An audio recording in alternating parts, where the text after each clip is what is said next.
Mesdames et messieurs, bonjour et bienvenue à ce webinaire organisé par la Chambre de commerce britannique au Maroc, consacré à la loi de finances 2024. Rendez-vous annuel incontournable réunissant des experts éminents pour une exploration approfondie des récentes modifications législatives. En effet, le projet de loi de finances 2024 intervient dans un contexte international et national difficile, caractérisé par une série de chocs consécutifs, que ce soit sanitaire ou climatique. En plus de l'impact de ces armes de Al-Hawaz, il est donc important de redoubler des efforts pour que le tissu entrepreneurial soit plus compétitif et capable de relever les défis que nous impose la conjoncture mondiale. Au cœur de ce webinaire, nous allons explorer les différentes mesures et politiques fiscales proposées visant à dynamiser l'économie du Maroc et à soulager les finances des entreprises, en particulier les PME considérées comme le moteur de notre économie. Parmi les sujets traités figurent les ajustements fiscaux, les implications pour les entreprises et les professionnels, ainsi que les opportunités émergentes dans un nouveau contexte législatif. Pour passer en creux toutes ces questions, j'ai le plaisir de vous présenter un panel d'experts que je remercie d'avoir répondu présent à notre invitation. Monsieur Yassine Benkaroum, expert comptable, commissaire aux comptes, modérateur également de cet événement qui plantera les décors en introduisant les orientations générales de la loi de finances 2024. Je remercie également M. Boomer Rugby, chef de la division des études et de l'évaluation des impacts à la direction des études et des prévisions financières relevantes du ministre de l'économie et des finances, qui expliquera l'ambition de ce projet à promouvoir la croissance économique et le développement social au Maroc grâce à des mesures innovantes, ainsi que la consolidation de l'effort des investissements PPP. M. Driss Berada, conseiller auprès de la Direction générale des impôts, qui se penchera sur les changements apportés aux dispositions fiscales et nous apportera des explications sur l'application des mesures, notamment le TVA. Mes remerciements vont enfin à Mme Amal Idrissi, directrice exécutive de l'Observatoire marocain de la TPME, avec qui nous aurons l'occasion de connaître les défis de TPME, ainsi que les orientations principales de la nouvelle feuille de route de l'Observatoire marocain de la TPME et leur contribution à l'élaboration de stratégies sectorielles. Avant de passer la parole à notre modérateur, je tiens à remercier tous nos partenaires pour le soutien inestimable et leur engagement. OCP, Spirit Air Systems, Kutubia, Africa SMDC, Africa Gaz, Bank of Africa, les eaux minérales d'Oum, Crédit Agricole du Maroc, ANP, Consumer, CIH Bank. N'hésitez pas à poser des questions, à partager vos réflexions et à interagir avec nos intervenants. Sans plus tarder, je passe la parole à M. Benkaroum, qui guiderait la suite de ce débat et vous souhaite à toutes et à tous un bon webinaire. Merci.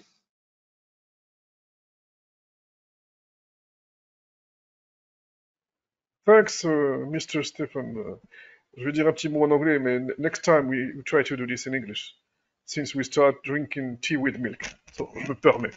Alors, on va démarrer cet événement où on va essayer, alors je me permets de recontextualiser un peu le débat que nous allons avoir aujourd'hui. Alors, le débat concerne la loi de finances 2024.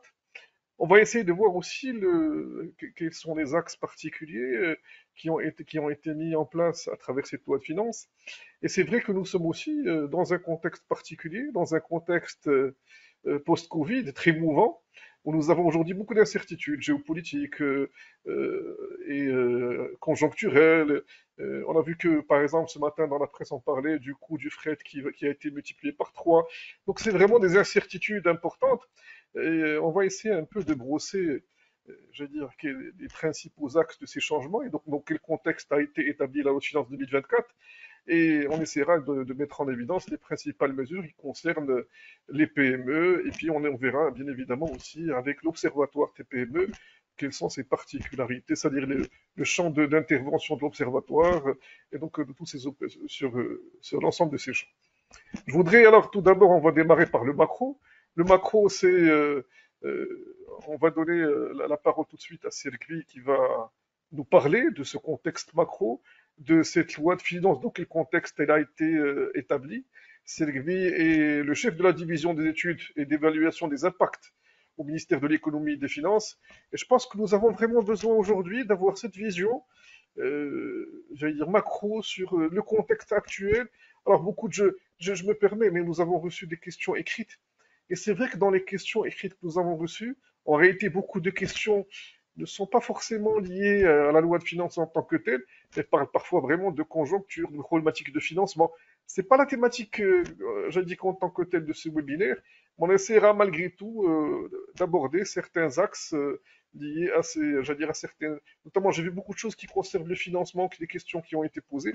On essaiera d'en parler de façon assez brève, même si c'est pas forcément le cœur du sujet de ce webinaire. Je vais donner donc la parole à Sergui tout de suite, qui va nous parler de ce contexte loi de finances 2024, la vision du ministère de l'économie et des finances. La parole est à vous, Sergui. Votre micro, Sergui. Pardon. Merci beaucoup, Sébine Krom. C'est un réel plaisir de participer à ce webinaire pour vous présenter un petit peu d'une façon synthétique le contexte de préparation de la loi de finances ainsi que les et je demanderai avant de commencer peut-être j'ai préparé une présentation avec des éléments qui pourraient être partagés. Présentation, si elle peut être, elle est en ligne.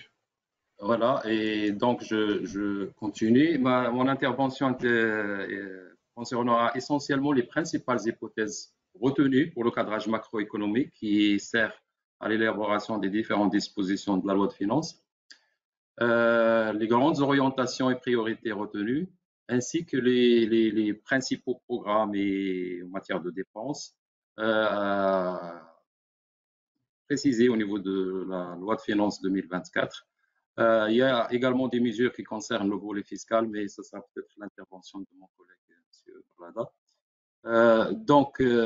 Pour ce qui est du contexte macroéconomique qui a prévalu lors de l'élaboration de la loi de finances ou du projet de loi de finances, ils ont été, au niveau des hypothèses, ils ont été arrêtés au mois d'octobre, plus exactement avant le 20 du mois d'octobre, c'est-à-dire juste avant le dépôt de la loi de finances. Comme vous le savez, donc le contexte à l'époque a été marqué au niveau international par des tensions géopolitiques persistantes, par une recrudescence des événements climatiques extrêmes à l'échelle mondiale, une dégradation des perspectives de croissance à l'échelle mondiale et surtout chez nos principaux partenaires, notamment européens, sous l'effet de plusieurs éléments. Je citerai la persistance des niveaux d'inflation très élevés, le resserrement donc en conséquence de la politique monétaire, des perturbations au niveau de l'approvisionnement des marchés énergétiques et en conséquence, et selon les prévisions des différents organismes, on table sur un ralentissement de la croissance économique à l'échelle mondiale pour atterrir à 2,9% en 2024, après 3 en 2023 et contre 3,5% l'année dernière, c'est-à-dire en 2022. Au niveau national, la conjoncture a été marquée principalement par des multiplicités de chocs successifs, concomitants, avec, je citerai surtout les effets de la crise sanitaire qui se sont prolongés dans le temps un petit peu, des conditions climatiques défavorables, des sécheresses pour 4 ou 5 années successives et des niveaux d'inflation élevés. En plus de la survenue des séismes de la région de l'Haouz, qualifié comme étant le plus puissant séisme de l'histoire récente du Maroc. Donc, tenant compte de tous ces éléments et qu'on a essayé d'intégrer au niveau du cadre macroéconomique qui sous-tend le projet de loi de finances, on table malgré tout, sur une consolidation de la croissance économique à 3 à 7%, après 3 à 4 2023, et un léger taux de croissance en 2022 qui était à 1,3%. Donc, en gros, les principales hypothèses, c'est une croissance à 3 à 7. Sous l'hypothèse d'une production céréalière de 75 millions de quintaux, c'est une hypothèse fondamentale dans nos prévisions économiques pour capter un petit peu le comportement du secteur agricole. Au niveau international, on table sur un prix de $500 la tonne du gaz butane, un taux d'inflation qui devrait revenir à 2,5 après 6% au cours des 2 dernières années, une parité euro-dollar à 1,08, c'est le niveau à peu près observé fin septembre 2023, et une consolidation de la demande mondiale adressée au Maroc à pratiquement à 3%. Donc, en conséquence, on devrait poursuivre un petit peu l'effort d'assainissement budgétaire qui devrait se traduire par une réduction du déficit budgétaire à 4% l'année 2024 contre 4,5% l'année dernière. Le slide suivant, s'il vous plaît. Et selon les prévisions budgétaires triennales qui accompagnent le projet de loi de finances, c'est-à-dire à moyen terme, on devrait poursuivre la trajectoire de consolidation des équilibres macroéconomiques et des finances publiques en particulier, pour atteindre une cible de déficit budgétaire à 3% à l'horizon 2026 et du coup ramener le déficit, le niveau le taux d'endettement du Trésor à moins de 70% du PIB. Le slide suivant, s'il vous plaît. Et donc, tenant compte de ces éléments macroéconomiques en termes de croissance et de déficit, les principaux objectifs fixés sont au nombre de 4. Ils concernent donc la mise en œuvre du programme de reconstruction et de mise à niveau des régions touchées par le séisme et faire face ou renforcer des mesures de lutte contre les impacts conjoncturels, notamment de sécheresse et d'inflation. Le deuxième objectif, il porte sur la poursuite du processus de consolidation des fondamentaux ou des fondements de l'État social. Au niveau de la troisième priorité, il concerne la mise en œuvre des réformes structurelles. Et le quatrième porte sur le renforcement de la soutenabilité des finances publiques. Je vais présenter un petit peu quelques éléments par objectif. Au niveau de la première objectif, c'est-à-dire la reconstruction des régions touchées par le séisme et pour faire face aux effets de la conjoncture. Slide suivant, s'il vous plaît. D'abord, la mise en place du programme de reconstruction de mise à niveau des régions touchées. C'est un programme qui porte sur 5 ans pour un budget global de 120 milliards de dirhams et qui vise ou qui cible une population de 4,2 millions de personnes. Il est axé sur 2 piliers. Un premier pilier, c'est la reconstruction rapide et une mise à niveau de l'infrastructure touchée par le séisme pour un budget de 21 milliards de dirhams. La deuxième composante, c'est un ensemble de programmes de développement économique et social en faveur de la région pour pratiquement 99 milliards de dirhams. Le slide suivant, s'il vous plaît. Pour ce qui est des financements de ce programme, d'abord, je rappelle la création de l'agence de développement dédiée au développement du Grand Atlas, la mise en place du contrat programme de reconstruction. Et pour ce qui est du financement, il serait fait intervenir plusieurs participants, notamment à travers les programmes des différents départements ministériels pour 18 milliards de dirhams, la participation du budget général de l'État pour près de 15 milliards de dirhams, le compte spécial de solidarité créé à cette occasion pour 20 milliards de dirhams, la contribution des collectivités territoriales pour 5 milliards, 2 milliards provenant des fonds Hassan II pour le développement économique et social, et le reste serait mobilisé au niveau de l'appui et de la coopération internationale. Alors, comme autre programme inscrit au niveau de cette première priorité, slide suivant s'il vous plaît, je citerai donc un budget dédié pour faire face aux effets d'inflation et maintien du pouvoir d'achat des citoyens pour un budget ou une enveloppe budgétaire de près de 16 milliards de dirhams à travers des subventions des aliments importés destinés surtout au bétail et à la volaille et des matières premières agricoles importées. Troisième composante qu'on pourrait citer à ce niveau, c'est l'accélération de la mise en œuvre du programme national pour l'approvisionnement en eau potable et pour l'irrigation, étalé sur la période 2020-27, pour un budget total de 143 milliards de dirhams. Pour l'année 2024 en question, une enveloppe de 18 milliards de dirhams. Et l'objectif, c'est accélérer un petit peu le projet d'interconnexion des bassins hydriques, poursuite des travaux de construction des barrages, accélération de la mobilisation des ressources en eau non conventionnelles à travers des programmes de stations de dessalement d'eau de mer, renforcement de l'approvisionnement en eau potable, surtout en milieu rural. Slide suivant, s'il vous plaît. D'autres programmes sont également retenus visant donc pour faire face aux impacts conjoncturels. Je citerai donc programme de réduction de l'impact des déficits pluviométriques et des effets de conjoncture pour près de 10 milliards de dirhams à peu près. Au niveau de la lutte contre les changements climatiques et du développement durable, l'objectif recherché, c'est introduire en utilisant les différents instruments, notamment économiques, fiscaux, financiers et législatifs, pour la mise en œuvre de la stratégie agricole Génération Graines. On continuera. Le slide suivant, s'il vous plaît. L'année 2004 connaîtra donc la mise en œuvre de 19 contrats programmes pour la stratégie Génération Graines au niveau des 4 filières animales et 15 filières végétales, principalement. Alors, pour ce qui est de la deuxième priorité, portant sur la consolidation des fondements de l'État social, et ce sera le slide suivant.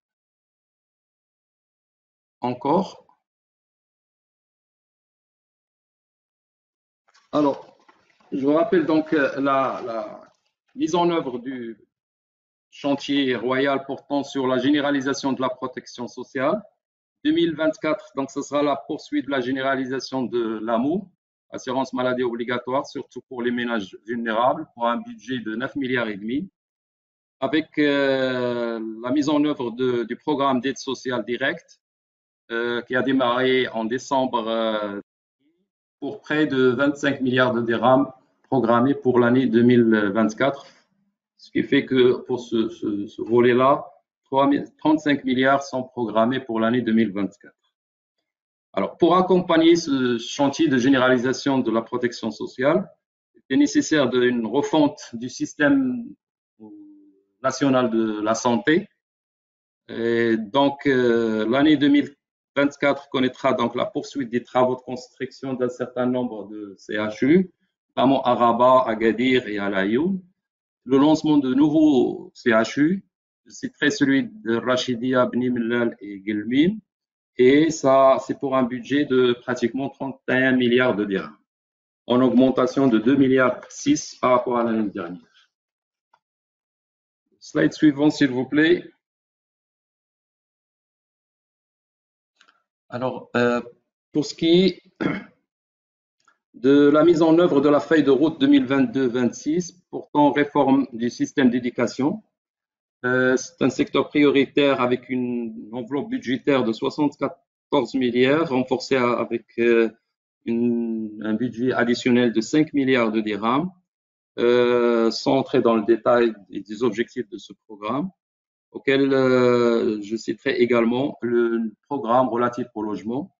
2024, ce sera donc la mise en œuvre du programme d'aide au logement, visant donc des aides financières directes aux acquéreurs de logements, création de 12 agences régionales d'urbanisation et d'habitat pour accompagner la mise en œuvre de ce programme. Slide suivant, s'il vous plaît. Bon, peut-être ne pas entrer dans le détail d'un certain nombre de programmes relatifs à l'enseignement supérieur, la recherche scientifique, l'innovation, le développement de la formation professionnelle également, à travers l'ouverture progressive des cités des métiers et des compétences dans plusieurs régions du Maroc, le déploiement de la plateforme MyWay qui permettra aux candidats de s'informer et d'interagir avec les conseillers pour avoir des orientations. La promotion de l'emploi également, et un programme, enfin, on compte mettre en œuvre un nouveau programme, Ana Moukawil, pour l'appui à la TPE, à l'entrepreneuriat. Il vise l'accompagnement de près de 100 000 entrepreneurs porteurs de projets à l'horizon 2026. S'il vous plaît, slide d'après. Encore. Pour la troisième priorité de ce projet de loi, enfin de la loi de finances 2024, c'est la poursuite de l'effort d'investissement public et l'encouragement comme étant un levier de l'investissement privé, en poursuivant donc l'effort d'investissement public pour porter l'enveloppe à 335 milliards de dirhams. Ce montant inclut l'investissement du budget général, des collectivités locales et des établissements entreprises publiques, en augmentation de près de 35 milliards de dirhams. L'année 2004 connaîtra aussi la poursuite de l'opérationnalisation des fonds Mohamed VI pour l'investissement, l'amélioration des climats des affaires et la réforme globale de la commande publique, ainsi que le slide suivant, s'il vous plaît, ainsi que la poursuite de la mise en œuvre de la stratégie énergétique à travers la poursuite de la mise en œuvre du plan d'équipement relatif à l'Agence marocaine de l'énergie durable, MAZEN, l'Office national de l'eau potable et d'électricité sur la période 2023-2027, et ainsi que d'autres stratégies, notamment je citerai la poursuite des grands chantiers d'infrastructure, le développement industriel, la stratégie Maroc Digital 2030, la poursuite également du programme économie bleue, la nouvelle feuille de route du secteur touristique pour la période 2023-2024, l'accélération de la régionalisation avancée, la réforme administrative et la réforme de la justice, en particulier la révision du code de la famille. Au niveau de la troisième, plutôt de la quatrième et dernier objectif de ce projet de loi de finances, ce qui est recherché, donc, c'est tout en mettant en œuvre les chantiers et les grandes réformes structurelles, la préservation des équilibres des finances publiques et leur soutenabilité, c'est un impératif.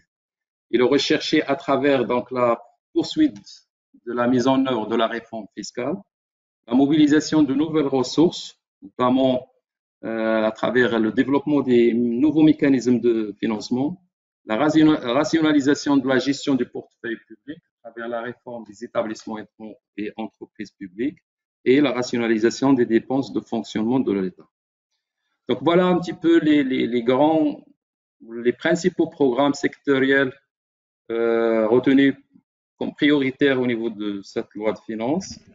Cette loi a également apporté des nouvelles dispositions fiscales qui vont présentées par mon collègue Sebarada, et je vous remercie pour votre intérêt. Merci beaucoup Sylvie pour cette présentation très riche et qui donne une vision de l'ensemble des défis auxquels nous sommes confrontés aujourd'hui. Alors c'est vraiment on se rend compte qu'au fil, sur les 15 dernières années, on a vu des projets sectoriels, quand on a vu à l'époque 2005 Émergence, on a vu certains programmes lancés, etc. Et aujourd'hui, j'ai l'impression qu'on est sur de nombreux programmes multisectoriels, beaucoup de stratégies à déployer peut-être en même temps avec des défis importants. Et aussi, me semble-t-il, dans un contexte de risques élevés. Nous avons beaucoup de risques et je me permets ce petit intermède pour dire qu'il y a quelques années, nous avons commencé à parler beaucoup de cette notion de risque, la gestion par les risques, l'approche par les risques, etc. On avait commencé à entendre cette notion de risque un peu à toutes les sauces et on n'avait pas trop compris pourquoi et je pense qu'on était en train de se préparer au contexte d'aujourd'hui. On a des risques partout, des risques géopolitiques, des risques hydriques, des risques liées, j'allais dire, à beaucoup de sujets. Et je pense aujourd'hui, c'est un vrai défi à relever. Je me permets peut-être aussi de rajouter que nous avons aussi des beaux challenges au-delà des risques. Nous avons la Coupe du Monde 2030. Je pense qu'il y a un beau challenge. Je me permets d'être sur une note positive. Et je vais donner tout de suite la parole à Sebarada pour parler des déclinaisons de cette loi de finances, notamment sur les principales déclinaisons fiscales sur cette loi de finances 2024.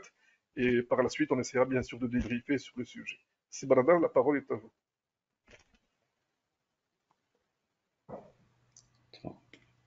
Merci Sibin Karoum. Tout d'abord, merci pour l'excellent exposé de notre collègue.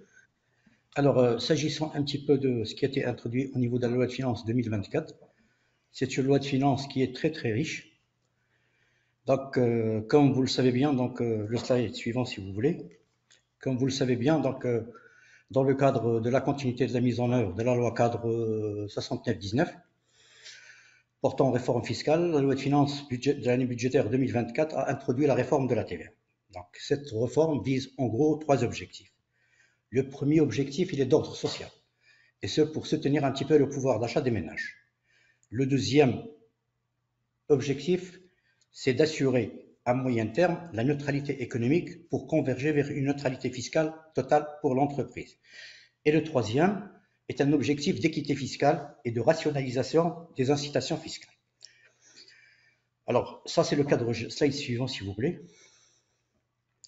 Donc, au niveau de ce plan de travail, nous allons essayer un petit peu d'exposer tout ce qui a été les mesures relatives à la TVA, à l'IS et à l'IR, des mesures spécifiques aux droits d'enregistrement et un peu les mesures communes.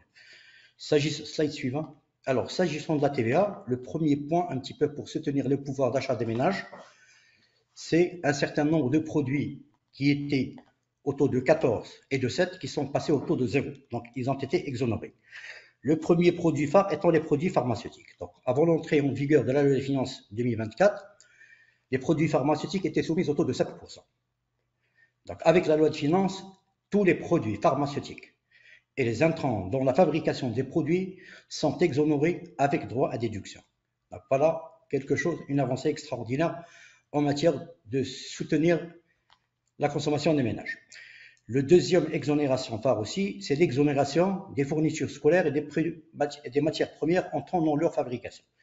Là aussi, tout ce qui est fournitures scolaires, il était à 7% avant l'entrée en vigueur de la loi de finances 2024.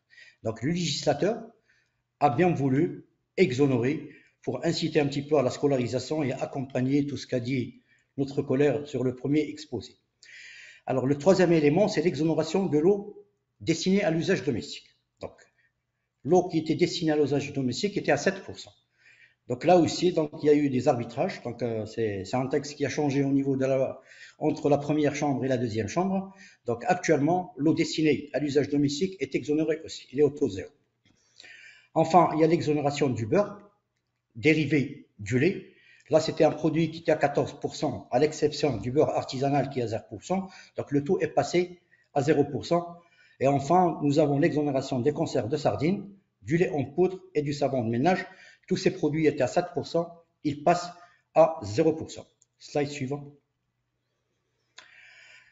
Alors, comme vous le savez, notre système fiscal, il y avait quatre taux, plus ou moins. Donc, nous avons le 20, le 14, le 10, le 7, nous avons 5 taux, et le 0. Donc, pour éviter l'effet de butoir, donc, il fallait ramener, comme a été, je dirais, fixé par la loi cadre, converger vers 2 taux. Donc, les taux qui ont été plus ou moins arrêtés, c'était le taux de 20% et 10%. Et éventuellement, le taux 0 pour les exonérations. Donc, comme vous pouvez le voir dans ces slides.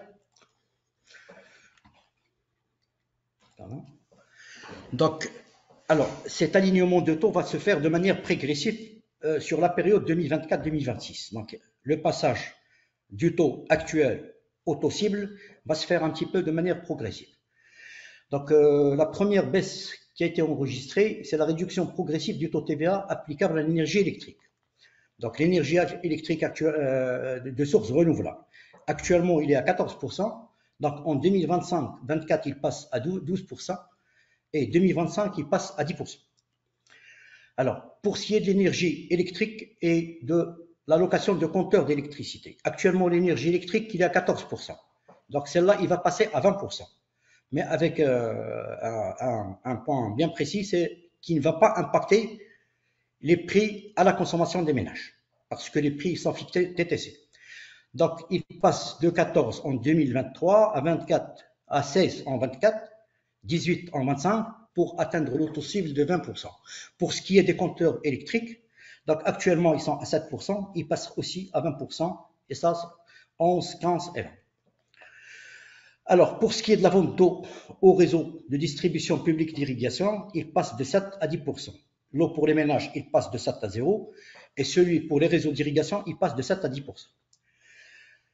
Alors, la même chose pour le sucre raffiné, donc il va passer de 7 à 10%, et là aussi c'était voulu un petit peu pour baisser un petit peu la consommation de sucre, parce que quand même c'est quelque chose qui est néfaste pour la santé.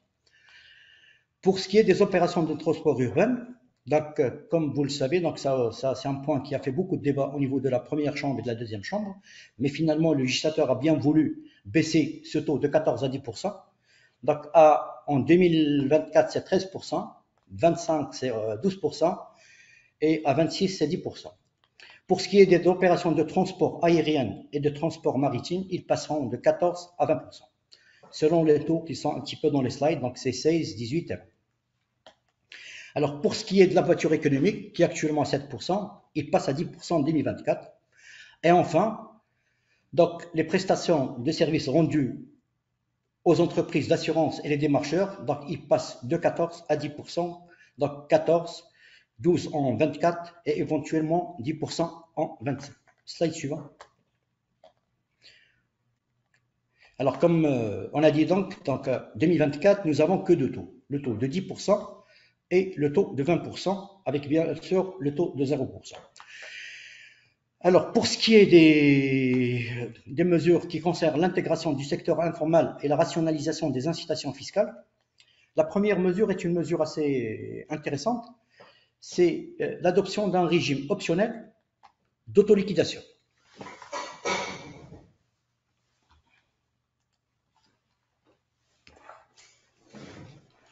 Alors, comment ça se passe?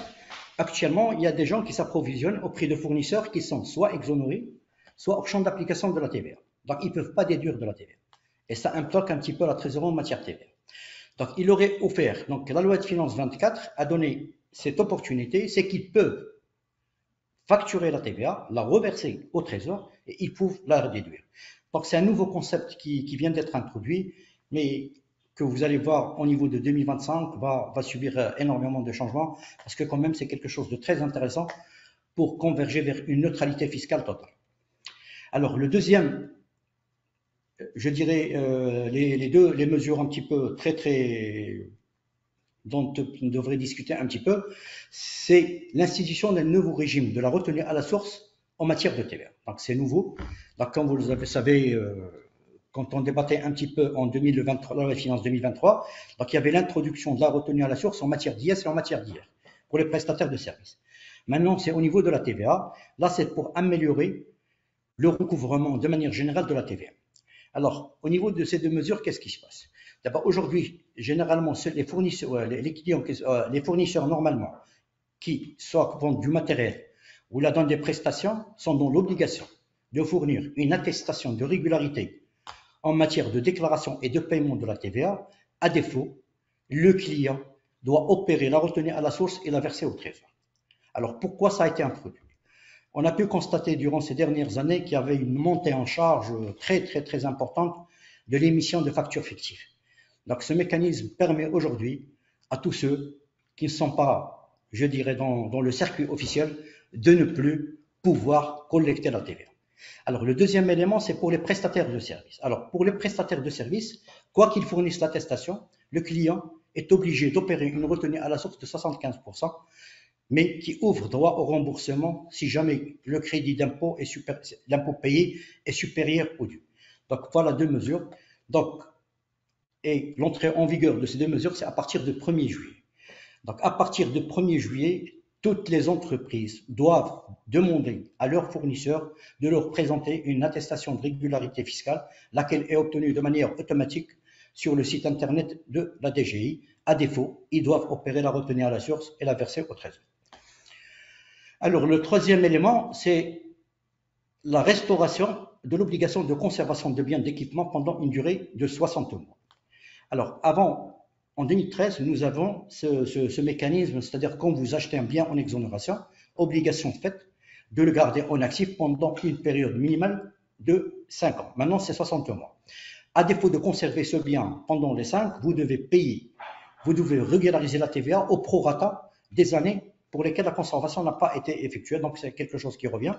Donc, en 2013, ça a été introduit. En 2017, avec l'introduction de la TVA sur les biens d'occasion, ça a été supprimé. Et maintenant, quand on a vu un petit peu qu'il y a beaucoup de gens aujourd'hui qui achètent des biens en exonération, mais qui les vendent, alors aujourd'hui, donc, ils doivent les conserver pendant 5 ans et à jamais ils ne sont pas conservés, ils doivent régulariser leur situation. Alors, l'autre élément qui est très, je crois qu'il faut peut-être tout un débat sur ça, c'est l'institution du principe de la solidarité en cas d'infraction au paiement et à la déclaration de la TVA. Ça, c'est quelque chose normalement. Aujourd'hui, la TVA, c'est un petit peu, c'est la recette de l'État. C'est ce qui permet un petit peu aujourd'hui de financer tout ce qui se fait aujourd'hui et dont on a discuté la première présentation. Donc aujourd'hui, tous ceux qui, de manière, je dirais, ou d'une autre, procèdent, je dirais, à éluder la partie de la TVA, demeurent aujourd'hui responsables et solidaires pour le paiement de cette taxe éludée. Donc tous les responsables administratifs et financiers et tous ceux à qui on profite le fait de ne pas payer la TVA sont aujourd'hui solidaires pour le paiement de cette TVA éludée. Donc c'est un concept qui est très important et qui a été introduit pour lutter contre la fraude fiscale. Beaucoup de débats, si je me permets, ces balades sur ce point, on a pu le voir, beaucoup de débats parmi les directeurs financiers, les responsables financiers. Ça a créé beaucoup de débats, de remous. On verra un peu comment ça sera appliqué dans la pratique, je veux dire, comment ça sera déroulé effectivement. C'est très, aujourd'hui c'est clair. C'est un dispositif presque qui existe dans toutes les législations mondiales. Le principe de la solidarité pour les impôts retenus à la source, c'est un principe qui est consacré. C'est-à-dire, je crois qu'on est les derniers à avoir adopté ces mécanismes-là. Alors, comment ça se passe? Aujourd'hui, il y a quelqu'un qui gère une entreprise et qui participe, c'est-à-dire, mais la charge de la preuve incombe à l'administration fiscale. Il faut prouver que, je dirais, ce détournement, je dirais, ou cette ponction sur l'entreprise a été faite par cette personne. Donc aujourd'hui, c'est quelque chose qu'il faut apporter la preuve que cette personne a participé aux manœuvres frauduleuses pour ne pas payer la TVA. Une fois c'est acté, d'accord, et ça a été un petit peu énuméré au niveau de la circulaire, l'administration peut aller chercher la TVA chez ce monsieur-là au lieu de la société, parce que là, comme vous le savez, la plupart des sociétés aujourd'hui, ils créent une société, ils ne déclarent pas, ils ne payent pas de TVA, il disparaît dans la nature, et la société aujourd'hui, il est plus là, mais lui, entre autres, il a pris l'argent de la TVA. Voilà un peu le. Mais c'est vrai que c'est quelque chose. C'est un vrai sujet, tout à fait, c'est un vrai sujet. Non, c'est un très grand sujet, mais je crois que c'est les bons sujets aujourd'hui, et c'est les dispositions qui aideront aujourd'hui à plus de transparence fiscale. Donc, mais il faut faire avec, il faut essayer un petit peu de discuter, de voir comment ça se passe. Il faut tout d'abord, je dirais, assurer une sécurité maximale, aussi bien pour le contribuable que pour les recettes des lettres. Il faut que ça se passe dans un cadre un petit peu équilibré. Alors, le dernier, alors aussi, il y a un point très important aujourd'hui, c'est le changement, le champ d'application de la TVA. Donc, l'élargissement de la TVA aux opérations, aux prestations de services fournies par des non-résidents. Le cas de Netflix, des plateformes. Donc, aujourd'hui, l'article 88 de la TVA a été changé. Donc, le bien consommé au Maroc, c'est-à-dire si le consommateur, moi je regarde un film au Maroc, la TVA doit être payée au Maroc. Donc, la plateforme doit tout d'abord s'identifier au niveau marocain et il doit acquitter la TVA qui était prélevée sur les résidents marocains et la payer au niveau national. Ça, c'est un petit peu pour se mettre un petit peu au diapason des normes internationales en matière de TVA. Voilà. Alors, le dernier point aussi, peut-être, qui va faire réagir CSI, c'est l'institution d'une obligation de présenter des garanties suffisantes pour pouvoir prétendre à l'exonération de la TVA. Donc aujourd'hui, comme vous le savez, quand vous prenez un intéressant, vous ne donnez aucune garantie. Aujourd'hui, vous faites une demande. Une fois votre demande est acceptée, vous devez présenter une garantie à l'administration fiscale pour pouvoir bénéficier de cette exonération. Là aussi, donc, il y a des discussions qui sont faites pour alléger un petit peu cette nouvelle disposition sur les entreprises sérieuses. Slide suivant.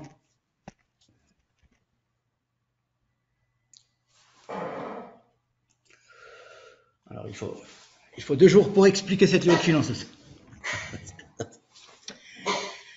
Alors là, c'est des mesures d'harmonisation et de clarification des règles fiscales. La première mesure, c'est la clarification du régime fiscal applicable aux locations d'immeubles en matière de terre. Et là aussi, donc, les professionnels, il y avait beaucoup de divergences. Donc, les locaux professionnels, garnis, non garnis. Maintenant, le dispositif est plus ou moins très très clair. Alors, aujourd'hui, les locaux professionnels acquis ou construits avec déduction TVA doivent faire l'objet de TVA. Donc, si vous les louez en tant que professionnel, vous devez facturer la TVA. Donc, voilà un petit peu donc les biens acquis, soit acquis ou construits, dont vous avez bénéficié de la déduction. Une fois vous les mettez en location, vous devez facturer la TVA. Donc, c'est le même principe.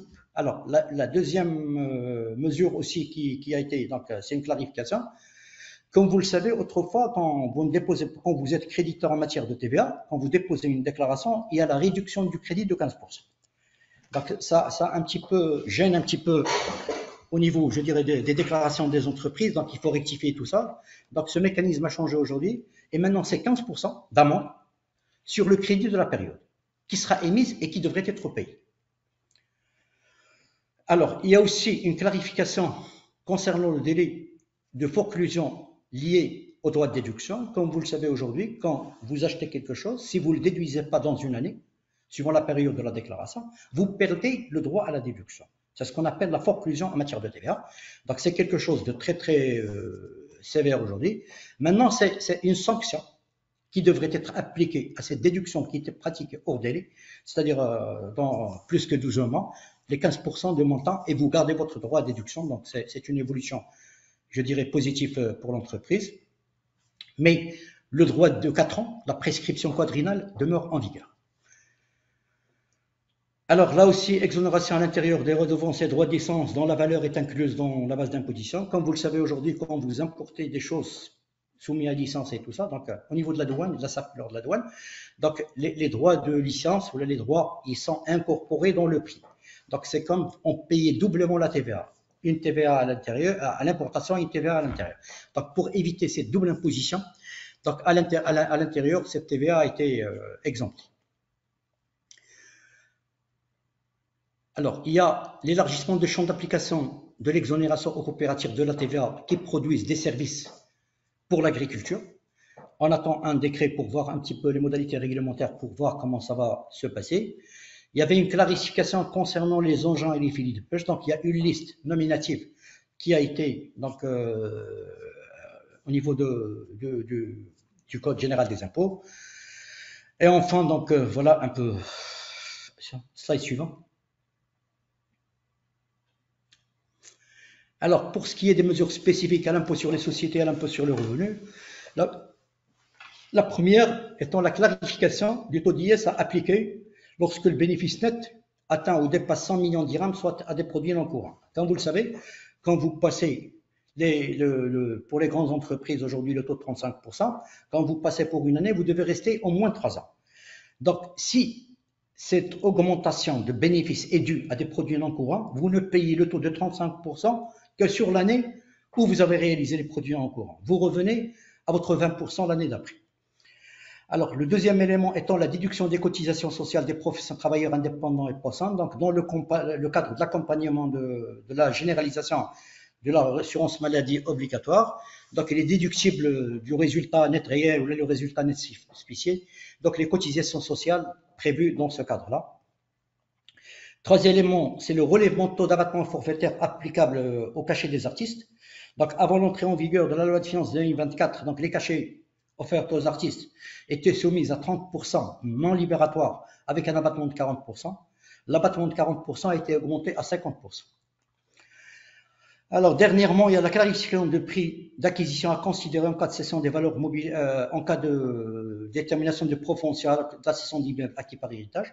Dans le cadre des biens acquis par héritage, il y avait parfois ce qu'on appelle des partages. Et généralement, il y avait un petit peu des divergences sur les cas. Est-ce qu'il fallait prendre la valeur vénale à la date du décès du décujus ou là prendre la valeur via le partage? Donc le texte maintenant est très très clair. Donc la valeur à considérer en cas de cession de biens acquis par voie d'héritage, que ce soit un partage après ou pas, c'est la valeur vénale à la date du décès du décujus. Et enfin, il y a l'amélioration des modalités d'imposition des profits de capitaux en cas de taxation d'office. Là, c'est un alignement sur les autres taxations. Donc, avant, c'était 15% du produit de la cession. Maintenant, si l'administration dispose des informations telles que le prix d'acquisition, donc il peut recalculer en fonction des éléments dont il dispose. Slide suivant. Alors, en matière d'hier, donc deux mesures. La première étant un petit peu l'application des droits d'enregistrement aux adhérents des coopératives. Avant cette disposition, donc les gens, après l'éclatement des titres au niveau des coopératives, étaient dispensés des droits d'enregistrement. Donc, dans le cadre, je dirais, de l'équité fiscale aujourd'hui, là aussi, les terrains sont à 5% et les constructions à 4%. Donc, dans le cadre de l'éclatement, donc un droit d'enregistrement est exigé pour les adhérents des coopératives. Et aussi un point aujourd'hui c'est-à-dire pour la rédaction des actes, un changement.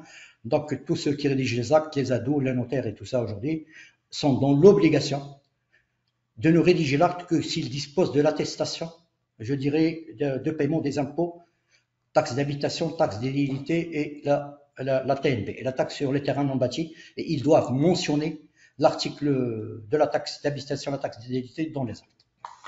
Slide suivant. Alors, concernant les mesures communes, il y a plusieurs mesures, mais je crois qu'on va essayer de voir un petit peu les mesures les plus... On va vers l'essentiel comme ça. Je crois exactement, parce que quand même c'est trop technique. Alors, ce qui est intéressant ici, c'est l'institution du principe de droit à l'erreur. Comme vous le savez, donc la loi de finances 2024 aujourd'hui a introduit un nouveau concept, c'est que tous ceux qui veulent rectifier d'eux-mêmes leur déclaration peuvent adresser un courrier à l'administration l'invitant à lui produire la liste des observations ou des anomalies qu'il a pu détecter concernant cette déclaration. Donc, tout contribuable peut demander aujourd'hui à l'administration de lui produire l'état des anomalies, ou là je ne sais pas de tout ce qu'il a, concernant son dossier. Alors, l'administration lui communique cet état. Et lui, il a 60 jours, donc assisté bien sûr, selon son chiffre d'affaires, soit par un commissaire aux comptes, soit un expert comptable et un comptable agréé, pour procéder aux rectifications nécessaires et éventuellement donner les explications quand je dirais, ces remarques ne sont pas fondées.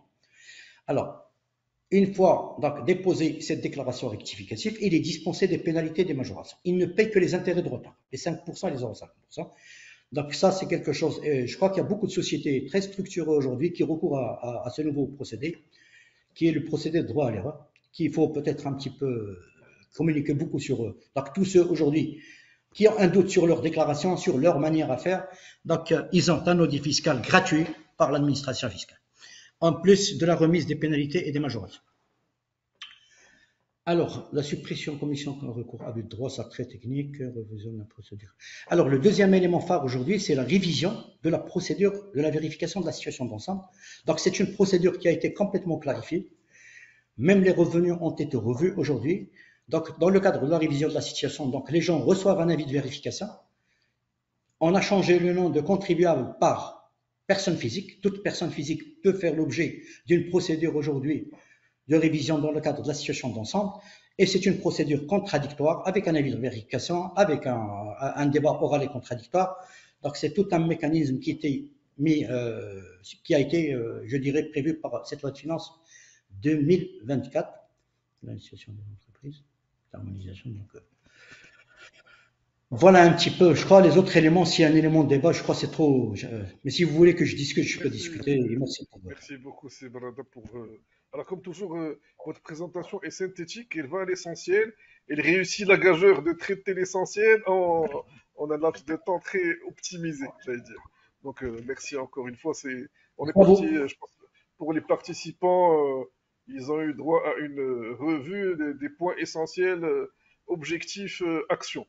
Donc, alors pour la suite, et bien sûr, on aura l'occasion de revenir à certaines questions, certainement. Il y a eu pas mal de questions écrites, et on verra tout à l'heure certainement des questions en live. Mais nous allons parler, sans doute de l'essentiel, de la TPME.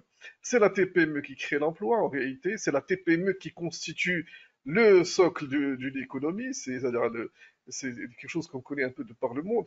Et nous avons la chance d'avoir pour ce webinaire Madame Amel Idrissi, qui est la directrice exécutive de l'Observatoire marocain de la TPME, qui va nous présenter l'Observatoire marocain, cette déclinaison, et qui va surtout vous permettre de mieux connaître ces institutions, qui est une institution originale et qui œuvre dans la promotion de la TPME. Et je pense qu'on est sur un vrai sujet aujourd'hui dans le contexte marocain. Et je ne vais pas trop monopoliser la parole, je vais donner la parole à Madame Idrissi. Madame Idrissi, la parole est à vous. Bonsoir à tous. Merci Monsieur Benkajoum. J'ai préparé une présentation donc, qui est intitulée « Mieux intégrer la data science et les big data renforce davantage la compréhension du tissu productif et facilite une prise de décision plus éclairée en faveur du développement inclusif des entreprises. » Next slide, please. Alors, tout d'abord, je vais commencer par présenter les missions et la gouvernance de l'Observatoire. Alors, comme tout le monde le sait, l'écosystème des TPME au Maroc est un moteur clé de croissance économique et d'innovation. Le segment de la TPME joue un rôle vital dans la création d'emplois, la diversification et l'inclusion économique. Cependant, ces entreprises sont également confrontées à des défis spécifiques tels que l'accès au financement et un environnement économique marqué par des crises successives.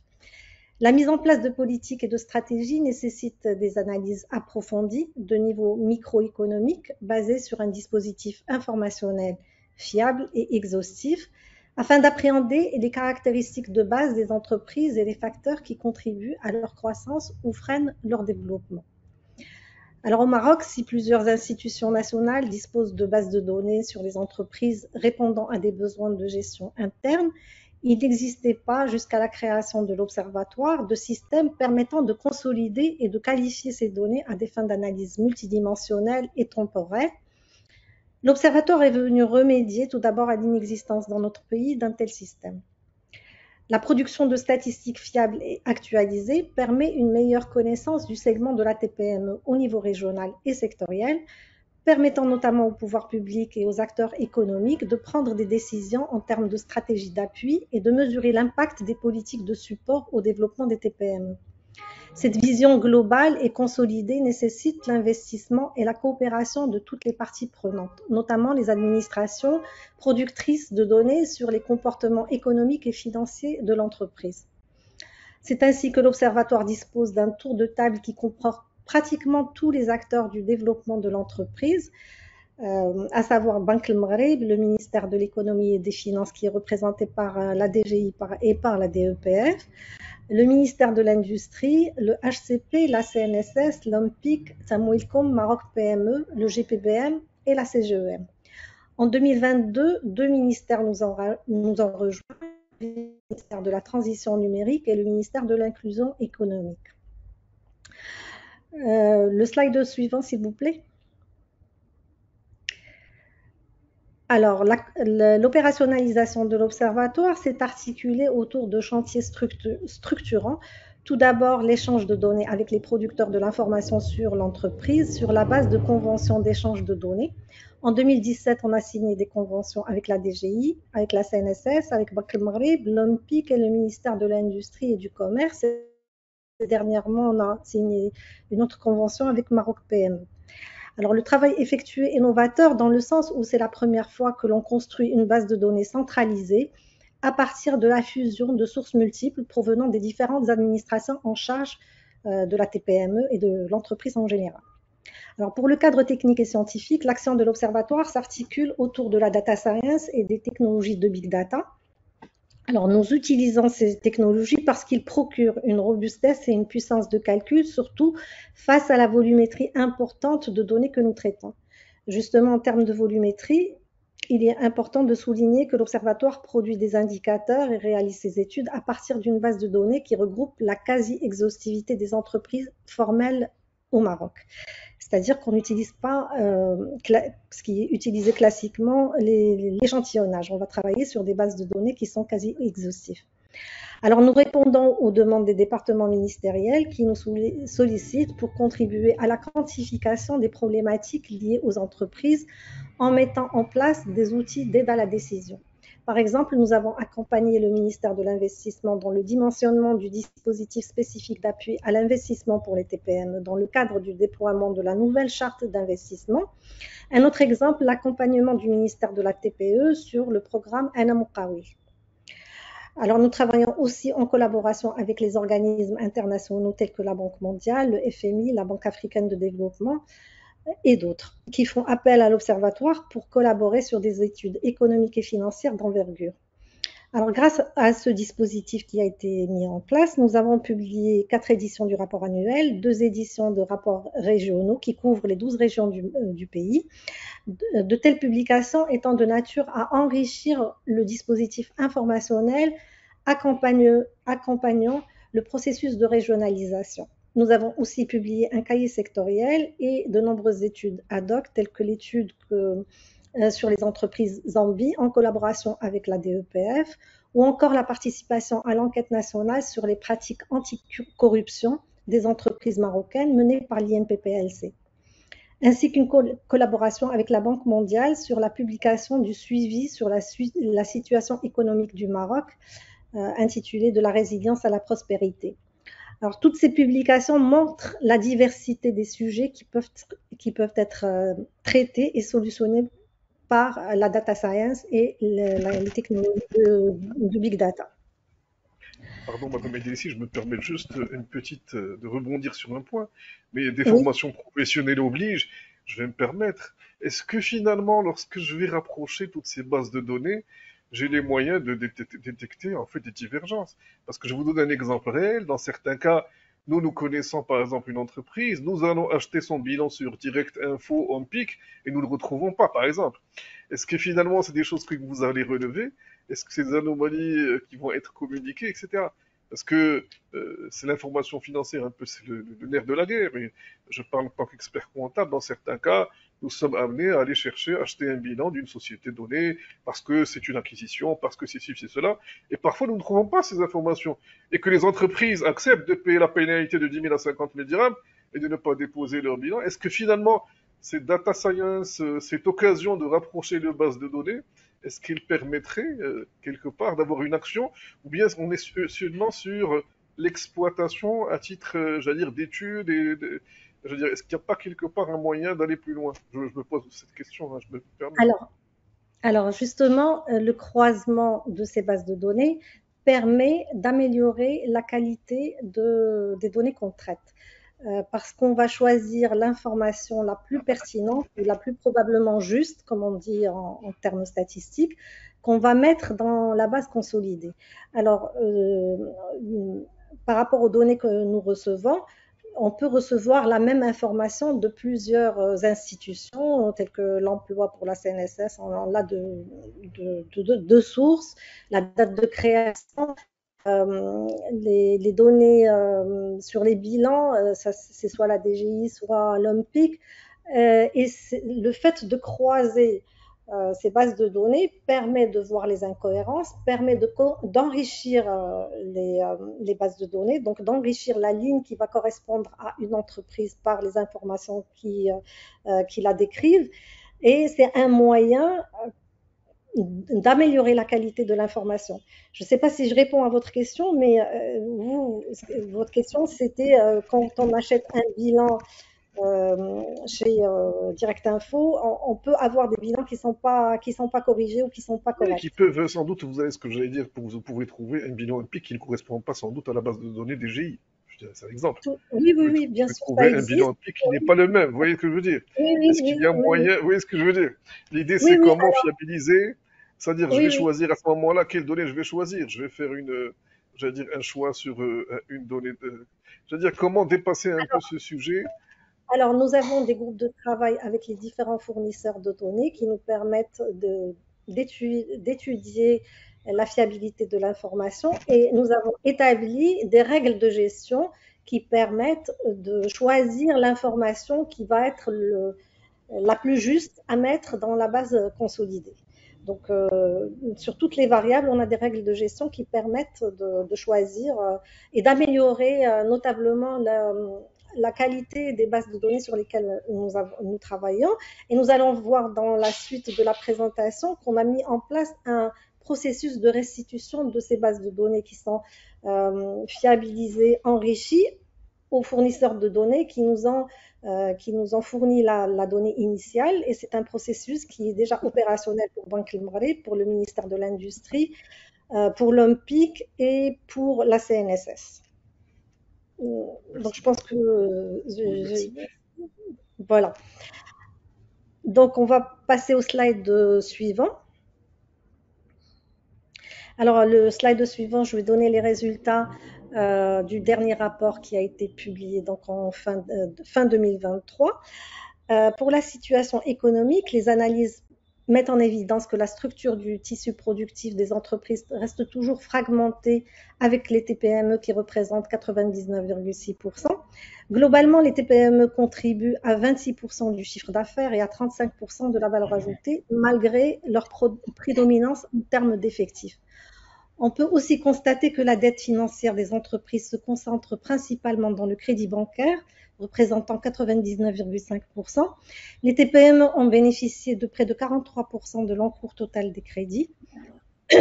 Casablanca Stat reste l'épicentre de cette progression, concentrant les 2/3 de l'encours total des crédits, soulignant ainsi le rôle moteur de cette région dans la dynamique économique nationale. Les secteurs clés, qui sont le commerce, la construction et l'industrie manufacturière, absorbent les 2/3 de l'encours total des crédits. Alors, 69% des micro-entreprises ayant accès au crédit ont bénéficié de 14% de l'encours, alors que les GE, c'est les grandes entreprises, dont l'effectif représente uniquement 1,5%, ont bénéficié de 57%. Alors, micro-entreprise, ça veut dire que c'est une entreprise qui a un chiffre d'affaires inférieur à 3 millions de dirhams. On passe au slide d'après, s'il vous plaît. Alors, parmi les constats saisissants, la progression significative des dissolutions d'entreprises est particulièrement préoccupante, avec une hausse de 18% par rapport à l'exercice précédent et de 28% par rapport à l'année de base qui est 2019. Ces tendances soulèvent des interrogations essentielles quant aux dynamiques économiques sous-jacentes, suscitant une attention particulière de la part des décideurs économiques. Par ailleurs, l'analyse bilancielle révèle des fragilités financières au sein des TPME, ce qui conduit à la radiation de nombreuses entreprises avant qu'elles n'atteignent leur maturité.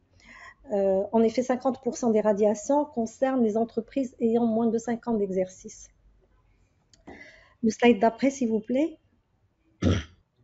Alors, les emplois déclarés à la CNSS en 2022 ont totalisé 3 800 000, soit une hausse annuelle de 9%, évolution plus marquée que celle des années précédentes qui était en moyenne de 5%. Parmi les résultats les plus marquants, on constate que les emplois occupés par les TPME ont représenté 76% de l'effectif total déclaré contre 73% en 2021, d'où l'extrême importance de la TPME dans l'emploi. Alors, le slide d'après, s'il vous plaît. Alors, l'analyse montre qu'uniquement 33% des emplois sont occupés par des femmes, contre 67% pour les hommes. Un autre aspect notable réside dans l'analyse des salaires déclarés pour l'année 2022, révélant que 76% des employés ont perçu une rémunération n'excédant pas 4 000 dirhams, tandis que 44% ont touché une rémunération inférieure à 2 800 dirhams.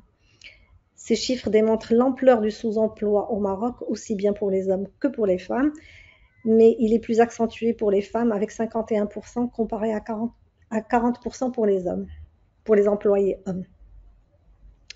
On va passer au slide d'après, s'il vous plaît, où on va parler de l'entrepreneuriat féminin et de l'accès au financement par genre de dirigeants.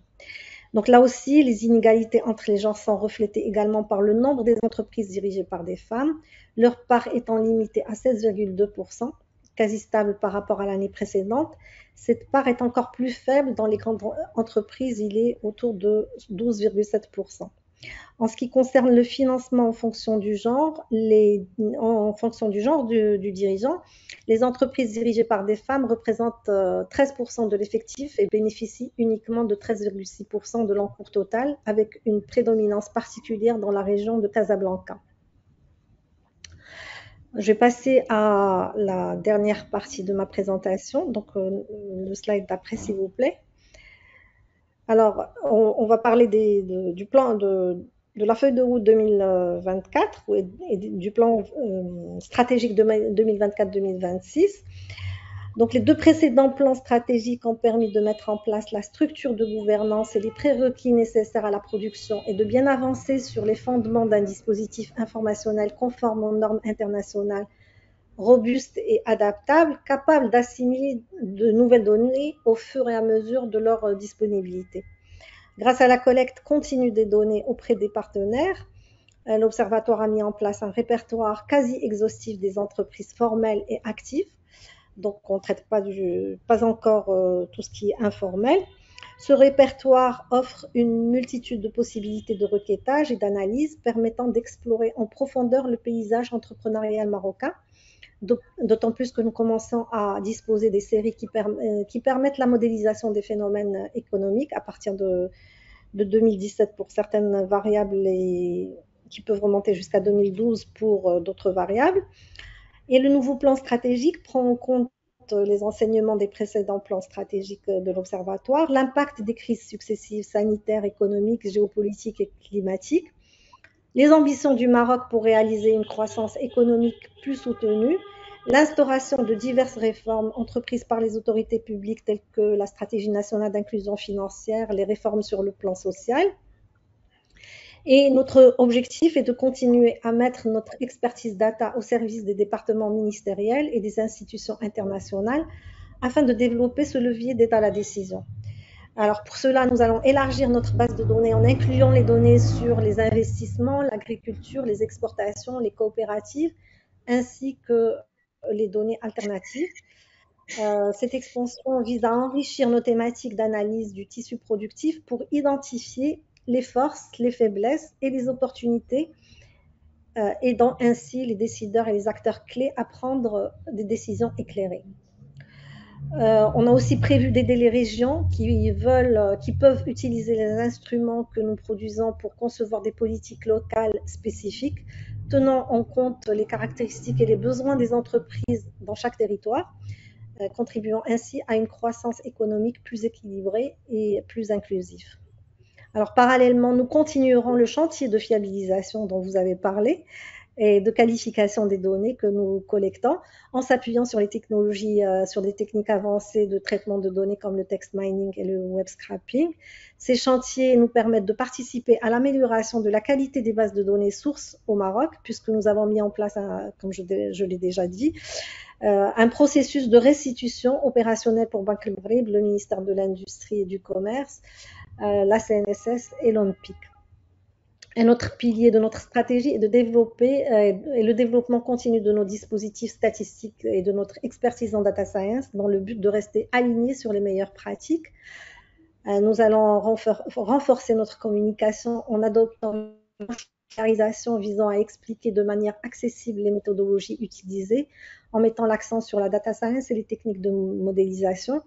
Nous sommes également engagés à fournir une assistance technique aux pays qui souhaitent établir des institutions similaires à l'Observatoire. Nous avons déjà commencé par le Sénégal et le Gabon. Voilà, si vous avez des questions, je suis disponible. Merci.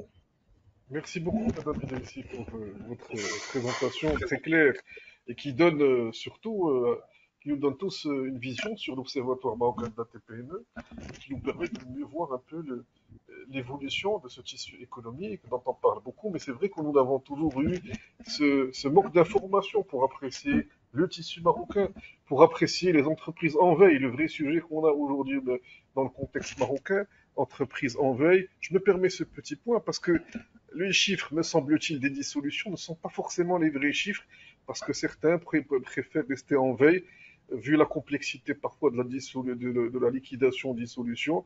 Donc on reste en veille et puis on laisse traîner. Je pense qu'on parlait de 290 000 entreprises en veille. Et donc, malgré la mesure, alors je vais peut-être rebondir sur une mesure fiscale. La mesure fiscale qui avait été instaurée l'année dernière en 2023, qui concerne la liquidation avec le forfait de 5 000 dirhams par an, a été prolongée au 31 décembre 2024 parmi les mesures. Parce qu'on s'est rendu compte qu'effectivement, il n'y a pas eu d'engouement, mais que nous avons un vrai stock aujourd'hui d'entreprises qui sont comptabilisées, mais qui ne permettent pas j'allais dire, de donner les vrais chiffres. Je me permets ce petit point. Je ne sais pas si Alors, vous si avez je un peux mot à dire sur ça. ouais, je voudrais vous donner quelques précisions sur.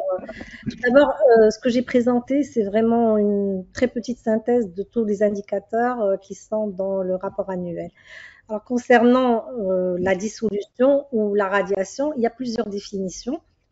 Donc, nous, on a choisi en collaboration avec l'OMPIC et avec le reste de nos membres de prendre les dissolutions des entreprises avec une définition bien précise qui comptabilise les entreprises qui sont vraiment, qui vont être radiées, qui sont à la fin du processus de radiation et donc qui sont mortes. Il y a bien sûr beaucoup d'entreprises qui sont en veille, comme vous l'avez dit, mais nous, quand on va faire les calculs sur les indicateurs, on va justement travailler sur des entreprises qui sont actives. On ne prend pas en compte les entreprises qui sont en veille. On a mis en place des règles de gestion qui vont dire que l'entreprise, soit elle a déposé au cours de l'exercice étudié, elle va soit déposer une déclaration auprès de la DGI, soit déclarer un employé auprès de la CNSS, soit déposer un bilan auprès de l'AMPIX qui démontre qu'elle est active. Les entreprises qui sont en veille et qui sont comptabilisées ne sont pas comptabilisées dans les calculs qu'on fait. On fait bien attention pour prendre, c'est pour ça qu'on dit EPMA, c'est entreprise personne morale active, c'est-à-dire qu'on a le caractère actif et le caractère formel dans les indicateurs qu'on produit. Merci beaucoup, Madame Idrissi, pour toutes ces clarifications. Et je voudrais revenir à une question assez réglée. Je voudrais une question rapide, c'est réglé par rapport à votre présentation. Et je voudrais juste revenir sur un point. On est aujourd'hui en train de parler à l'international d'un monde VUCA, un monde volatile, complexe, etc. Est-ce qu'aujourd'hui, 15 février 2024, les hypothèses de loi de finances 2024 sont toujours d'actualité? Est-ce que finalement, dans un monde qui est en train j'allais dire, d'aller entre guillemets, dans tous les sens, avec de la volatilité matières premières, prix de transport, etc. Est-ce que finalement, bientôt, on devrait plus s'orienter vers des lois de finances qui se modifient tous les 6 mois, tous les 3 mois, principe d'agilité, un peu comme une entreprise qui fait son budget, qui corrige en cours de route. Qu'est-ce que vous en pensez? Ou bien est-ce que tant qu'il n'y a pas un impact significatif, on peut rester sur les chiffres initiaux? Mais quand vous savez, quand je suis en tant qu'entrepreneur, quand j'arrive au bout de 3 mois, j'ai une trajectoire qui change, je commence à modifier mes plans d'exécution, etc. Comment voyez-vous un peu cette volatilité appréhendée par l'État en tant qu'institution, en tant que structure budgétaire?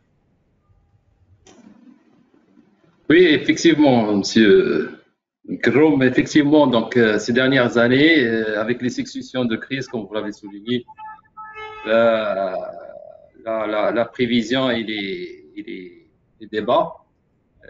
Effectivement, on assiste à une très forte volatilité des marchés, ce qui impacte un petit peu les projections, surtout lorsqu'on se projette au-delà d'un an, à moyen ou long terme. Mais les moyens d'ajustement budgétaire existent. Donc, dans les différents départements, notamment le ministère de l'économie et des finances, dispose de plusieurs instruments budgétaires pour intervenir, pour ajuster, agir sur certains postes, introduire de nouveaux éléments quand c'est nécessaire. Et dans le cas extrême, aller rectifier la loi de finances à travers une loi rectificative quand ça dépasse. C'était le cas notamment pour le cas de Covid. C'était un choc qui a touché tout le monde, qui n'a pas été prévu par les différents organismes. Récemment, le FMI vient de procéder, après avoir publié ses prévisions au mois d'octobre dernier, 3 mois après, c'est-à-dire au mois de janvier dernier, il a révisé la tendance mondiale, voire au niveau des principales économies avancées et en développement. Donc, c'est une nouvelle donne, il faut l'intégrer, il faut la gérer en faisant parfois recourir aux instruments qui sont disponibles. Voilà comment on peut appréhender Merci beaucoup, cette CLB. difficulté, en fait. Merci beaucoup, CLB. Alors, je vais peut-être aller vers Sibrada et échanger avec lui sur un point. Je vais parler en tant que praticien pour dire que sur les 20 dernières années, on a vu cette digitalisation de l'administration fiscale. Donc, on a tout digitalisé pratiquement. Cette année, on a eu la taxe professionnelle. Mais en parallèle, là, je parlais en tant que praticien, on a eu l'émergence de nouvelles déclarations de délai de paiement par exemple, qui n'existaient pas auparavant, qui a été instaurée donc à partir du T3 2023 avec de nouveaux sujets. Est-ce que finalement, et je vais peut-être rejoindre une question qui a été posée par un participant, mais je la poserai différemment, et finalement, est-ce que l'administration fiscale n'a pas externalisé, entre guillemets, toutes ces déclarations vers les professionnels, les comptables agréés, les experts comptables? Est-ce que finalement, tout ce travail ne se fait pas à leur niveau, et que finalement, comment se gérer tout ce flux de traitement qui finalement aurait été externalisé? Donc, délai de paiement, c'est dans certaines entreprises 100 000 factures à traiter en 15 jours. Est-ce que c'est faisable en termes de qualité? Est-ce que nous avons vraiment cette adéquation entre les moyens que nous pouvons mettre en œuvre avec le résultat attendu? Je pense, moi j'ai l'impression, en échangeant avec les différents confrères, qu'il y a un vrai sujet aujourd'hui. La digitalisation, c'est bien parce que ça permet d'avoir de l'information en temps réel, qui permet de piloter le système fiscal, de faire du recouvrement simplifié, etc. Mais est-ce que finalement, est-ce que nous ne sommes pas allés trop vite? Je ne sais pas ce que vous en pensez sur ce point. C'est une question qui mérite d'être posée. Écoutez, le problème, moi je pose la question autrement. Quel est l'impact de ce qui a été introduit? Je dirais un petit peu le fonctionnement, l'émergence, l'amélioration, je dirais, de la productivité de notre tissu économique. Donc, comme vous venez de citer aujourd'hui pour le délai de paiement, c'est vrai qu'à partir du 1er juillet 2023, il y a eu l'introduction de la mesure. Le constat, il y a à peu près 400 déclarations avec un montant qui était à peu près de 4 milliards sur une période de 3 mois et concerne une infime minorité d'entreprises. Ce qui était observé aujourd'hui, que c'est les gens, ils sont vraiment regardants sur les délais de paiement. Et une amélioration très très nette, peut-être il y a des études qui sont en train d'être faites aujourd'hui, de ces délais de paiement. Donc c'est une mesure qui a apporté énormément de bien et de la fraîcheur à la trésorerie des entreprises. Et aussi la manière dont il a été fait, c'est-à-dire que la charge de la déclaration incombe à celui qui n'a pas payé dans le délai et non à celui qui n'a pas reçu son argent. Donc, je crois que voilà la vraie question qui devrait. C'est une petite déclaration qui est d'ailleurs certifiée par un expert comptable aujourd'hui et qui atteste de l'état de non-paiement au profit de ces gens-là. Et je crois que c'est une mesure, je dirais, qui devrait être un petit peu, donc avec sa généralisation pour les autres, on va voir un petit peu. Donc, c'est quelque chose qui a un impact très très positif. C'est une déclaration, mais c'est quelque chose qui, au lieu de recourir à des crédits bancaires à faire faillite, ça permet aux gens de l'avoir dans la trésorerie. Alors, deuxièmement, aujourd'hui, c'est vrai qu'il y a des mécanismes de retenue à la source, mais quand vous voulez, je dirais aujourd'hui, confier de la TVA à quelqu'un qui ne déclare pas. D'ailleurs, un petit peu, je rejoins ce qu'a dit Madame Idrissi aujourd'hui sur les entreprises actives. Comme vous le savez, Madame, aujourd'hui, il y a un nouveau dispositif fiscal aujourd'hui.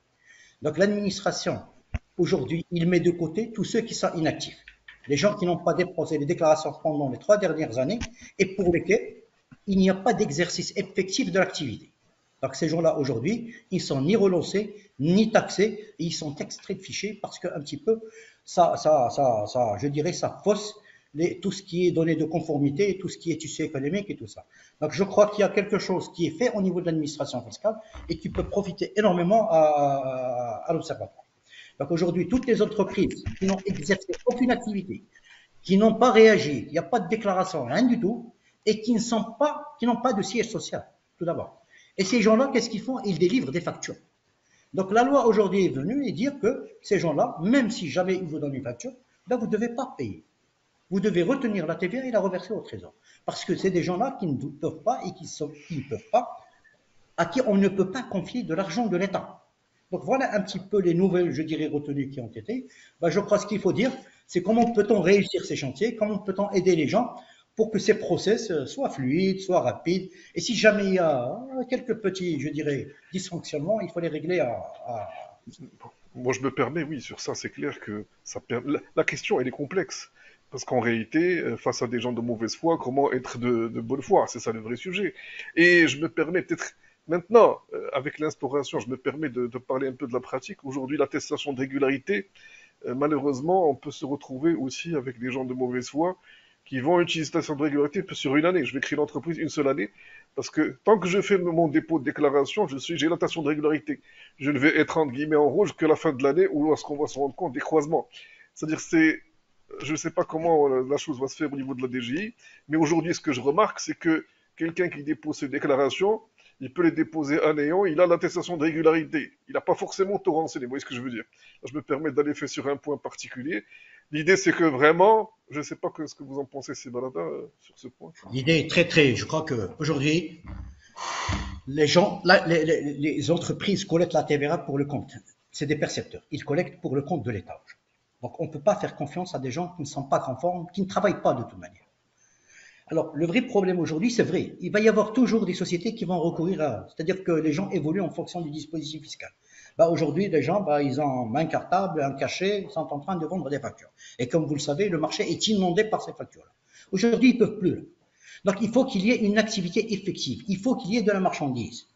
Donc aujourd'hui, ces gens-là, ils vont disparaître du circuit. Et ils ont déjà disparu apparemment d'après les informations dont on dispose. Donc aujourd'hui, il y a quelque chose qui a été fait. C'est vrai qu'on a introduit la première fois, il fallait radier, il fallait, je dirais, aller vers le tribunal, il fallait avoir un jugement pour qu'on puisse les radier. Aujourd'hui, le dispositif a été réglé à la base. Donc tous ceux aujourd'hui qui ne sont pas conformes vis-à-vis des obligations de déclaration et de paiement ne peuvent plus recevoir la TVA des gens. Donc les gens ne vont pas travailler avec ces gens, c'est très simple. Et les choses vont changer, je crois. Donc c'est vrai qu'il va y avoir des gens, comme vous le dites, la durée de la déclaration, de l'attestation, c'est 6 mois aujourd'hui. D'accord? C'est vrai que pendant les 6 premiers mois, mais je crois qu'il va y avoir du travail qui va être fait. Peut-être c'est 6 mois. Maintenant, si peut-être il y a un dysfonctionnement, peut-être que le législateur va revoir un petit peu le dispositif pour pouvoir le perfectionner. Mais toujours aujourd'hui, il faut dire aux gens qu'on ne peut plus se permettre de confier l'argent et les deniers publics à des gens qui ne sont pas conformes. C'est le principe. Alors, comment ça va évoluer, comment ça va influencer? Il faut qu'on soit tous d'accord sur ce volet-là. Parce qu'aujourd'hui, la TVA, c'est le budget de l'État. C'est 84 milliards de dirhams. Je pense que cette mesure, elle va aussi dans le sens de la fiabilisation des données de la TPME. Parce qu'en réalité, quand j'ai des fausses factures, ça fausse les bilans. C'est des bilans qui sont faux, donc qui ne donnent pas la véritable image, etc. Et c'est ce que nous disons, nous, en tant qu'experts comptables au PME. Si vous cherchez à piloter votre activité, il faut avoir des comptes réels. Si vous voulez vous développer, il faut avoir des comptes réels pour savoir ce que vous margez. Et ça, c'est un vrai sujet aujourd'hui d'information financière des entrepreneurs pour les pousser à grandir et donner de l'information qui soit fiable à l'observatoire pour mieux orienter les politiques publiques. Alors, je ne sais pas si on a encore des... C'est le discours qu'il faut tenir. C'est ça ce qu'il faut dire aux gens. Il faut agir dans la transparence. Il faut agir dans la transparence.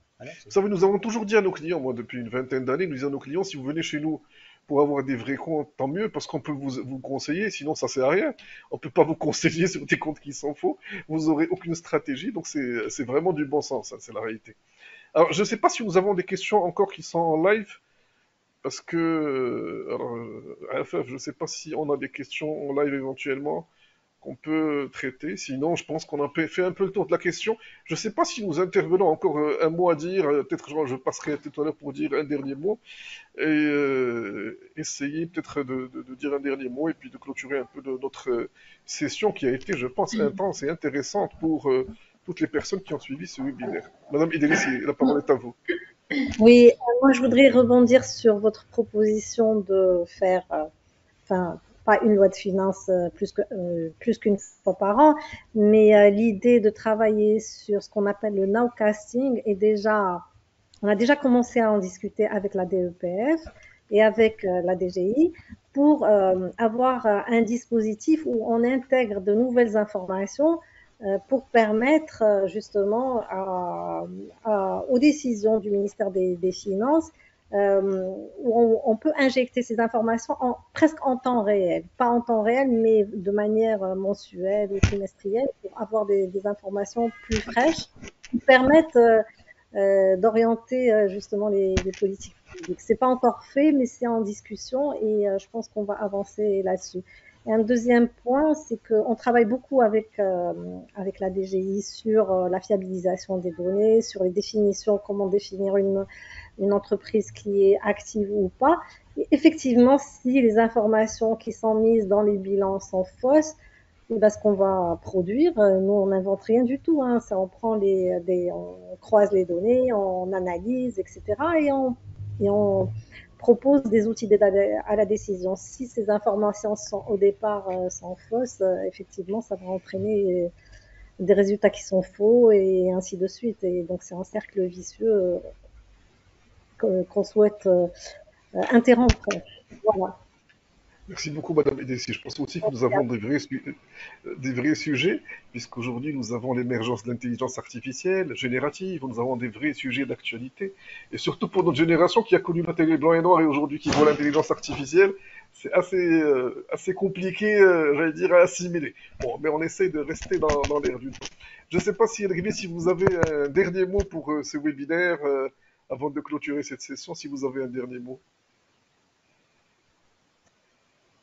Ouais, peut-être revenir pour compléter peut-être ma réponse concernant la première question concernant la volatilité des marchés, des prévisions, etc. Effectivement, donc pour pour faire face à cette situation, donc il y a un suivi conjoncturel surtout. On dispose de systèmes d'alerte qui nous permet un petit peu de réagir par rapport à ce qui se passe au niveau international et national. Deuxième point sur lequel insister, si les indicateurs, si la tendance change d'un mois à l'autre, il faut en même temps essayer de gérer, de ne pas se précipiter, actualiser au fur et à mesure que ça change, hein, pour ne pas perturber un petit peu la gestion et l'exécution du budget au cours de l'année. Donc, c'est un exercice difficile à gérer en même temps. Hein, patienter, mais en même temps être réactif par rapport à ce qui se passe au niveau international et national. Voilà. Comme complément. Merci infiniment, Sergio. Peut-être, Sibrada, si vous avez un dernier mot éventuellement, avant de clôturer cette session. Votre micro, pardon, Sibrada. Pour revenir peut-être, comme vous le savez, la loi de finances 2024, il a réinstauré la mesure relative à la régularisation volontaire, la situation fiscale des contribuables. Donc, je dis à tous ceux qui ont des avoirs liquides, qui ont des biens qui ont été acquis, qui n'ont pas été déclarés, qu'ils ont, je dirais, l'opportunité en 2024 de déclarer ces avoirs, de payer une cotisation, je dirais, de 5%, et ils seront en règle avec l'administration fiscale. Donc, c'est une règle, je dirais, c'est une opportunité pour tout le monde, pour une meilleure transparence pour les années à venir. Donc, tous ceux qui aujourd'hui ont des avoirs liquides ou ils ont quelque chose à se reposer qui n'a pas été déclaré courant ces dernières années, ils peuvent recourir à ce nouveau dispositif. La deuxième, pour les TPE et les PME, c'est ce droit à l'erreur. J'invite tous ceux qui ont des doutes, qui ont je ne sais quoi, et peut-être qu'ils ont omis quelque chose, de saisir cette opportunité pour demander à l'administration, je dirais un audit, pour voir effectivement est-ce qu'ils sont dans la bonne voie ou pas, et d'opérer les rectifications nécessaires. Ça ne coûte rien du tout et ça leur permet d'avoir une sécurité juridique très très claire et très précise. Et je vous remercie tous pour ce webinaire. Merci infiniment, Sibrada, pour ces conseils précieux pour les entreprises et les particuliers pour gérer leur situation fiscale, pour anticiper les risques. Et donc, je vais vous dire à bientôt. Mais avant de vous dire à bientôt, je pense que on va demander à la Bridgecham la prochaine fois que ce soit en présentiel. On a besoin d'avoir un thé au lait anglais la prochaine fois pour être British. Donc, cette fois, on a été en distanciel. Mais la prochaine fois, on va être exigeant. Le tea with milk, ça sera obligatoire pour les intervenants. Et d'ici là, je vous souhaite à tous une très bonne soirée. À très bientôt. Merci pour votre participation. Et à très bientôt sur un événement Bridgecham. Merci à vous et bonne soirée. Au revoir. Au revoir. Merci. Merci. Merci à C'était un plaisir. Merci, au revoir. Au revoir. Au revoir. À très bientôt. Bonne soirée, au revoir.